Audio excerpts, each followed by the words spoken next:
नमस्कार दोस्तों, आप देख रहे हैं जस्ट शटर अप और मैं हूं सौरभ। आज संडे का दिन है और देश भर में संपूर्ण लॉकडाउन है।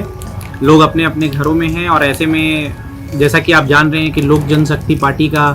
कलह बदस्तूर जारी है, तो वैसे में आज दिल्ली में चिराग पासवान के गुट ने राष्ट्रीय कार्यकारिणी की बैठक की और दावा किया कि 90% से ज़्यादा के सदस्य उस कार्यकारिणी में मौजूद थे और उन्होंने पटना में पशुपति पारस के कार्यकारिणी की बैठक को अवैध ठहराया और पार्टी पर अपनी दावेदारी भी जताई। उससे पहले उन्होंने अपनी मां रीना पासवान का आशीर्वाद भी लिया और साथ ही साथ जल्द ही बिहार में आशीर्वाद यात्रा करेंगे और इससे अपना जन समर्थन दिखाने की कोशिश करेंगे, ऐसा भी बताया।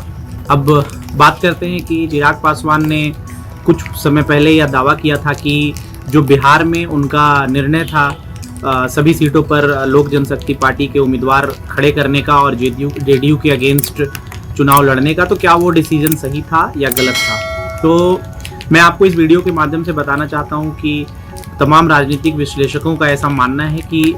चिराग पासवान का वह निर्णय बिल्कुल सही था। और सही क्यों था ये अभी आप इस वीडियो के माध्यम से जानेंगे। वो निर्णय सही इसलिए था कि एनडीए गठबंधन की तरफ से लोक जनशक्ति पार्टी को, चूंकि रामविलास पासवान उस समय अस्वस्थ चल रहे थे और चिराग पासवान के पास ही लोक जनशक्ति पार्टी की कमान थी, तो एनडीए की तरफ से और जेडीयू की तरफ से लोक जनशक्ति पार्टी को जो सीटें ऑफर की गई थी वो कुल 16 सीटें ऑफर की गई थी या इसके आसपास की सीटें ऑफर की गई थी। लेकिन चिराग पासवान को ऐसा लगता था कि एक बार चूंकि उनका एक राजनीतिक दांव बहुत सही बैठा था और उस समय लोक जनशक्ति पार्टी ने एनडीए के साथ मिलकर चुनाव लड़ने का फैसला किया था जब 2014 में मोदी लहर थी, और उनका यह फैसला बहुत सही साबित हुआ जिसका लोक जनशक्ति पार्टी को तमाम तरीकों का राजनीतिक फ़ायदा भी मिला। और ऐसा ही कुछ दांव चिराग ने इस चुनाव में एनडीए के साथ चुनाव न लड़के और अपनी पार्टी को अलग चुनाव में लेकर जाने के साथ भी खेला था। ये अलग बात है कि उनका यह दांव पिछले बार की तरह सही नहीं बैठा और कहीं ना कहीं सीटों का नुकसान हुआ। सिर्फ एक ही विधायक जीत कर आया और बाद में वो भी जदयू में शामिल हो गया। लेकिन इसके पीछे चिराग पासवान की मंशा क्या थी यह मैं इस वीडियो के माध्यम से आपको बताता हूँ। दरअसल लोक जनशक्ति पार्टी का जो कद है बिहार में हमेशा वो दोयम दर्जे की पार्टी का ही रहा है, क्योंकि अभी तक भले ही रामविलास पासवान के नेतृत्व में पार्टी ने बहुत अच्छा काम किया और कई बार केंद्र सरकार में उनकी भागीदारी भी रही, लेकिन बिहार में पार्टी का दर्जा जो रहा वह दोयम दर्जे की पार्टी का ही रहा, क्योंकि उतने विधायक उनके जीत के आते नहीं थे। चिराग पासवान ने जो सोचा वह यह सोचा कि अगर वह गठबंधन के साथ जाकर 16 सीटों पर चुनाव लड़ते हैं और कहीं ना कहीं अगर 16 सीटों में 80% तक भी अगर उनको जीत हासिल होती है तो 10 से 12 सीटों तक लोक जनशक्ति पार्टी सिमट जाएगी। ऐसे में उनके पास 10 से 12 विधायक तो होंगे और साथ ही साथ ऐसा भी हो सकता है कि उन्हें 1-2 मंत्री पद भी मिल जाए। लेकिन कहीं ना कहीं लोक जनशक्ति पार्टी का जो कद है बिहार में वो हमेशा आरजेडी और जेडीयू और बीजेपी के बाद तीसरे चौथे नंबर का ही रहेगा। लेकिन अगर लोक जनशक्ति पार्टी अकेले अपने दम पर 143 सीटों पर अपने उम्मीदवार जैसे कि उन्होंने उतारे थे अगर वो उतारती है तो कहीं ना कहीं अगर उसमें से 50%, 25-30% पर भी अगर उनको सफलता हासिल होती है तो यह सीटों की संख्या कहीं ऊपर जाकर रुकेगी और ऐसे कंडीशन में कहीं ना कहीं लोक जनशक्ति पार्टी एक किंग मेकर की भूमिका में उभर कर सामने आएगी। और इसी मंशा के तहत चिराग पासवान ने 143 सीटों पर अपने उम्मीदवार उतारे। जहां भी जेडीयू के कैंडिडेट्स उनके सामने थे वहां पर अपने उम्मीदवार उतारे। हालांकि जैसा कि वह कहते रहे हैं कि वह प्रधानमंत्री नरेंद्र मोदी को अपना आइडल मानते हैं और उनके हनुमान हैं, तो उन्होंने बीजेपी के विरुद्ध अपने उम्मीदवार नहीं उतारे।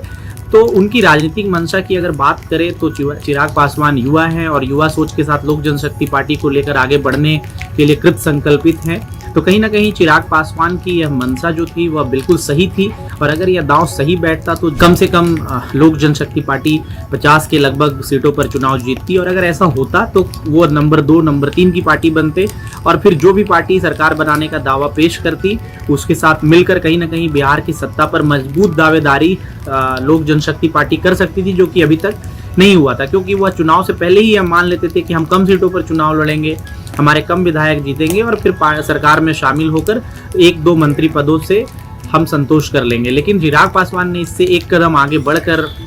सपना देखा। ये अलग बात है कि जब आप कई बार कोई एक्सपेरिमेंट करते हैं तो वह एक्सपेरिमेंट सही नहीं भी साबित होता और चिराग पासवान के केस में भी ऐसा हुआ। लेकिन लोक जनशक्ति पार्टी और रामविलास पासवान की विरासत के हिसाब से अगर देखें तो एक राहत की बात यह रही कि जो लोक जनशक्ति पार्टी का अपना वोट बैंक था वह उनके साथ इंटैक्ट रहा। कहीं ना कहीं जितना प्रतिशत मत लोक जनशक्ति पार्टी को मिलता रहा था, वह वोट प्रतिशत अभी भी उनके साथ ही रहा, उतने वोट उनको मिले। हाँ, नतीजों में अगर की बात करें तो कहीं ना कहीं वह सीटों में तब्दील नहीं हो सके, लेकिन कहीं ना कहीं मेरा ऐसा मानना है कि अगर राजनीतिक भविष्य की बात करें तो चिराग पासवान के सामने एक बहुत लंबा राजनीतिक करियर है और लोक जनशक्ति पार्टी का सफ़र भी बहुत लंबा है। तो उनकी इस रणनीति का फ़ायदा यह हुआ कि लोक जनशक्ति पार्टी ने पूरी मजबूती के साथ बिहार में अपनी उपस्थिति दर्ज कराई और कहीं ना कहीं जो रामविलास पासवान की राजनीति थी उस दायरे से बाहर निकलकर कहीं ना कहीं उन्होंने एक नया अध्याय जोड़ने का प्रयास किया, जहां पे लोक जनशक्ति पार्टी अगर उनके हिसाब से यह दांव सही होता तो एक बड़ी पार्टी के रूप में उभरती और बिहार के सत्ता पर उनकी बड़ी भागीदारी होती। तो आज के परिदृश्य में जब लोक जनशक्ति पार्टी में उत्तराधिकार को लेकर लड़ाई छिड़ी हुई है, भले एक गुट है जो कि यह मानता हो कि चिराग पासवान का यह निर्णय सही नहीं था, लेकिन अगर राजनीतिक विश्लेषकों की माने तो यह निर्णय बिल्कुल सही था। और अगर यह निर्णय सही होता तो आज लोक जनशक्ति पार्टी का कद कहीं और होता और लोक जनशक्ति पार्टी का भविष्य भी बहुत उज्जवल होता।